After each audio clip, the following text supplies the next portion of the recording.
आश्रम में रहने वाले सारे बुजुर्ग हैं। इंसानियत के नाते हमारी मदद कर दीजिए प्लीज। ये उनकी पुश्तैनी जमीन है, कितनी बार कहूँ आपसे। उस बुढ़े ने सिर्फ वादा किया था आपसे, रजिस्ट्रेशन नहीं, सारे कागजात उसके बेटे के पास हैं। वो अपने कर्जे चुकाने के लिए जमीन बेच रहा है और मुझे दोनों से कमीशन मिल रहा है। जगह खाली करवा के मैं बस अपना काम कर रहा हूँ सिस्टर। 1 हफ्ते का टाइम देता हूँ, इस जगह को खाली करके कहीं और चली जाइए।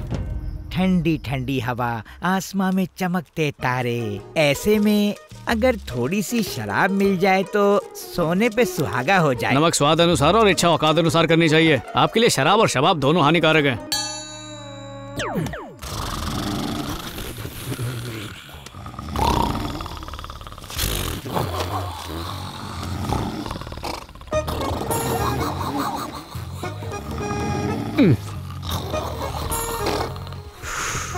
खर्राटे ऐसे मार रहे हैं जैसे संगीत रच रहे हो।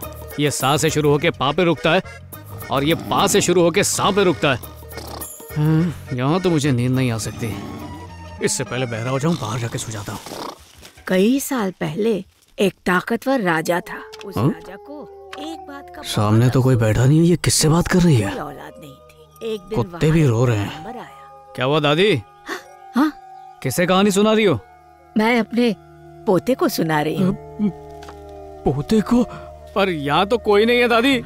वो इस दुनिया में नहीं है, पर जब भी उसकी याद आती है मैं उसे कहानी सुनाती हूँ। मेरे मन को शांति मिलती है।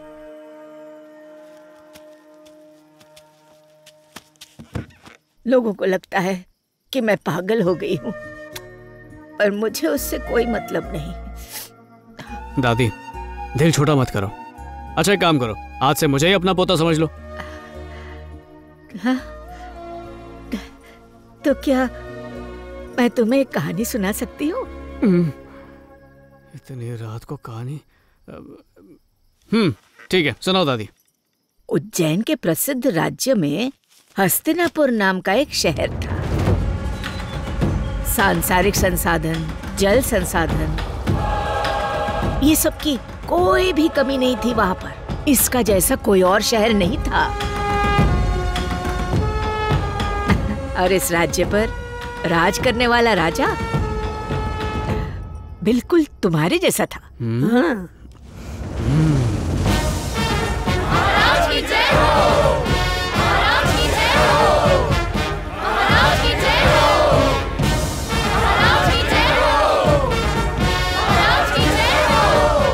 अरे फूल को पत्थर समझ के मार रहा, जेल में डाल दूंगा। तुम्हारे जैसा कहा मैंने। तुम्हें इतना खुश होने की कोई जरूरत नहीं है बेटा। ना ही उसका स्वागत करने के लिए वहाँ कोई आता और ना ही उसके पास कोई सिपाही थे। इतना ही नहीं, उसके पास तो पालकी भी नहीं थी। सिर्फ नाम से वो राजा था। ये क्या बात है दादी? कहानी में भी जिसका नाम राजा उसकी कोई औकात नहीं है? नहीं नहीं, उसके नाम के हिसाब से उसे राजा बनना चाहिए था, पर उसकी फूटी किस्मत सेनापति ही बन पाया। तुम्हें पता है उस राज्य का असली राजा कौन था?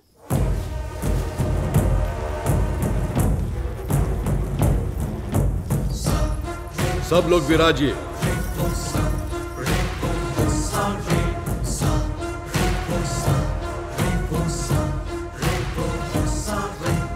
सेनापति जी महाराज। बताइए कि पहले अंडा आया या मुर्गी? पहले तो अंडा ही आया। पहले हम आए, फिर हमने ये चीजें मंगवाई।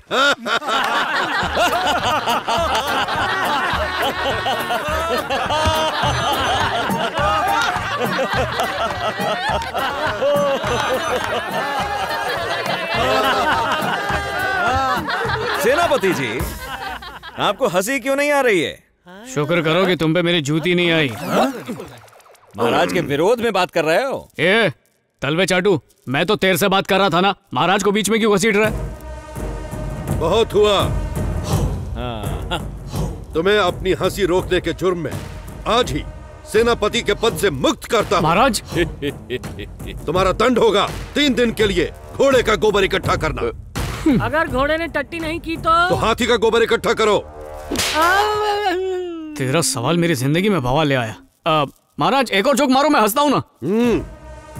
हमने कह दिया सो कह दिया, ये है मेरा शासन। अरे बंद कर अपना भाषण। ये तो मुझसे ही काम करवा रहा है। राजा भैया, दंड तुम्हें मिला है, काम मुझसे करवा रहे हो। अबे जल्दी कर, चल जल्दी कर। मैं राजा साहब से शिकायत करूंगा। गोबर है, सूंघ क्यों रहा है? राज गद्दी पर बैठने वाला यहाँ बैठ गोबर समेट रहा है। शर्म आनी चाहिए तुझे। तेरा चेहरा, तेरी दाढ़ी, ये सब देखकर शर्म नहीं आती मुझे, तो काम करते हुए क्यों शर्म आएगी? मैं मोटप्पा। मोटप्पा नहीं, सियाप्पा। कटप्पे के सर की जू, महेशमती साम्राज्य के नाम पे कलंक है तू, टकला। मैं क्या करूँ राजा, यहाँ कुछ उगता ही नहीं। सूरज उगने से पहले सर पे गोबर लगा। ये ले टोकरी और भर के ले जा गोबर। क्या कर दिया? बिल्कुल बच गया। हमला, मारो सबको खत्म कर देंगे। अरे रुको, ये कौन उठाएगा? देश के रक्षक नहीं, भक्षक हैं। क्या बात है सेनापति? काली टोपी वाले नजदीक आ गए हैं। हमें दो। सिर्फ देखते रहोगे तो डर ही लगेगा ना। प्लान बनाते हैं और जंग का ऐलान कर देते हैं। इतिहास गवाह है, जिस राज्य पर काली टोपी वालों का हमला हुआ है वो राज्य नष्ट हो गया है। चुप कर, पहले से राजा की फटी पड़ी है, तू और डरा रहा है। वो होते ही बहुत खतरनाक है। वो जहाँ भी जाते हैं बेरहमी से लूटपाट मचा देते हैं। ये सच कह रहा है। क्यों, तुम लोगों को उनके साथ मिलके हमें ही लूटना है क्या? युद्ध से पहले बलि देते हैं ना, तेरी बलि चढ़ा दूंगा। आदरणीय मंत्रियों, जल्दी से दरबार लगाओ, सबसे कहो मेरा आदेश है। मोटापा, युद्ध के लिए तुम्हें कितने सिपाहियों की आवश्यकता है? महाराज, मुझे 500 सिपाही चाहिए। दुश्मन के सामने घुटने टेकने के लिए 500 सिपाही क्यों चाहिए? अकेले नहीं जा सकता। वीर सिंह, तुम्हारी क्या राय है इस बारे में? महाराज, हजारों सैनिकों की सेना से मुझे फर्क नहीं पड़ता। क्यों फर्क पड़ेगा? तू तो मैदान से भाग जाएगा।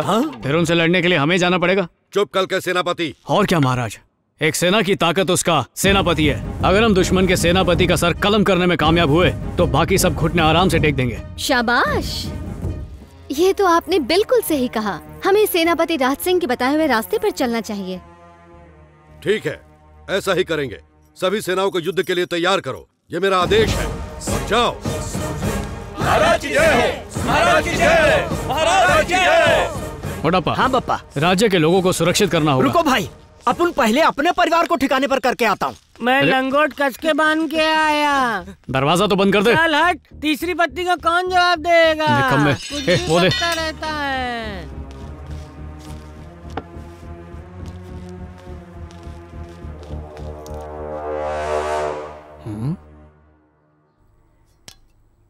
ये घोड़े मैदान में दौड़ रहे हैं या ट्रेडमिल पर?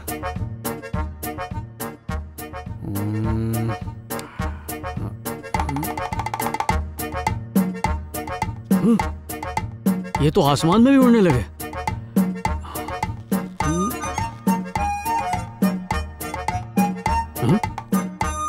पाताल में भी वही सीन है।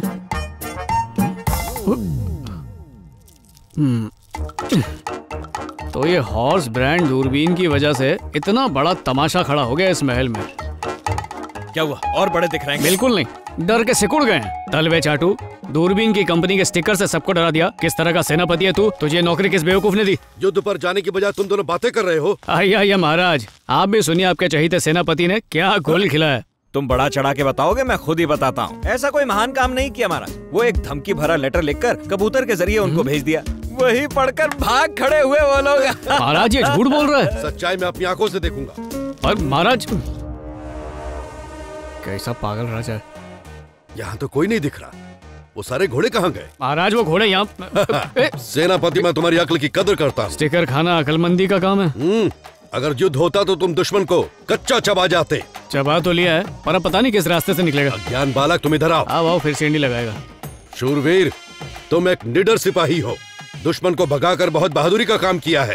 अपने राज्य का उत्तराधिकारी मैं तुम्हें बनाना चाहता हूँ। कल तुम्हारा राज्याभिषेक होगा, तैयार रहना। विजय भव। अरे पर महाराज, दुनिया में इंसानियत नाम की चीज है कि नहीं दादी? फरेब और झूठ से हर चीज हथिया लेते हैं। मुझे नहीं सुननी ऐसी कहानी। ये क्या, तुम ऐसा क्यों सोच रहे हो? बैठ जाओ। कहानी कहाँ खत्म हुई? राज्य अभिषेक के दौरान क्या हुआ नहीं जानना चाहोगे तुम?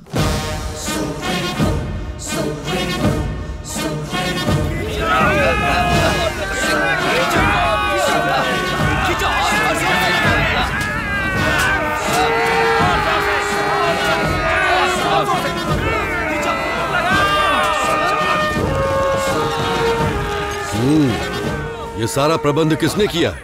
मैंने किया महाराज। कटआउट कैसा लगा आपको?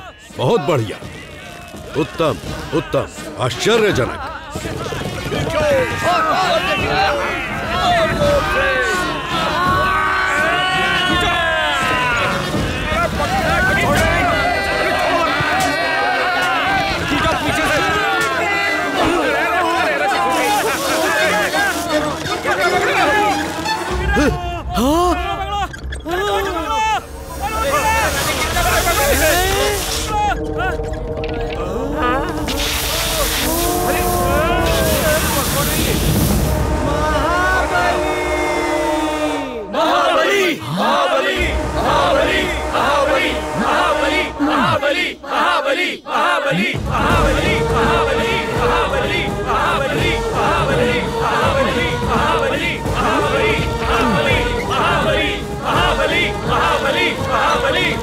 अरे महाबली, महाबली, महाबली, महाबली, महाबली। पकड़ पतली गली, तेरे बाप का नौकर हूँ, खींचना तू भी, बुला सबको। अरे राज सिंह आप हो? राज सिंह, राज सिंह, राज सिंह, राज सिंह, राज सिंह, राज सिंह, राज सिंह, राज सिंह, राज सिंह, राज सिंह, राज सिंह, राज सिंह, शाबाश, राज सिंह, राज सिंह, शाबाश, राज सिंह, राज सिंह, राज सिंह, राज सिंह। अति उत्तम।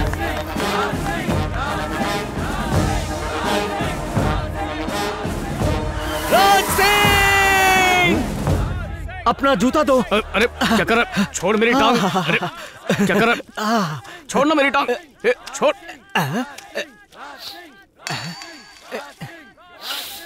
ये क्या है? इतनी बदबू आ रही है। अबे पैर में पोटी लगी थी, घसने के लिए जगह ढूंढ रहा था। तूने खुद ही मेरा पैर उठा के अपने सर पे घस लिया। गंदा लगा है। छी छी छी छी छी। अरे खुद ही छोड़ मेरी। कहाँ जा रहे हो? पोंछने दो ना।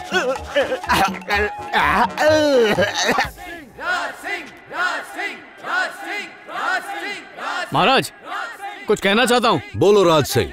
राज्य के गली कूचों में जगह जगह पर इश्तिहार की तरह अपनी फोटो लगाने से प्रजा को बहुत दिक्कत और मुश्किल हो रही है महाराज। इस घिनौनी हरकत पर आज ही रोक लगा दीजिए। और वैसे भी महाराज, अगर राजा महान हो तो उसे पब्लिसिटी की जरूरत कहाँ पड़ती है? एक राजा का फर्ज होता है अपनी प्रजा की रक्षा करना, और मेरा यह काम तुमने पूरा किया है। शाबाश राज सिंह। महाराज लगता है बारिश होने वाली है, जल्दी से मेरा राज्याभिषेक पूरा कर लें क्या? चुप कर। राज सिंह आओ। राज सिंह, राज सिंह, राज सिंह, राज सिंह, राज सिंह, तुमने इस राज्य के लिए अपना पसीना बहाया है, इसलिए तुम्हें एक और अवसर अवश्य दूंगा। मेरे जन्मदिन के उत्सव पर तुम और ये हमारी प्रजा की भलाई के लिए कुछ खास योजना बनाओ। जिसकी भी योजना मुझे अच्छी लगी, मैं उसे अपने राज्य का राजा बनाऊंगा और उसका राज्याभिषेक करूंगा।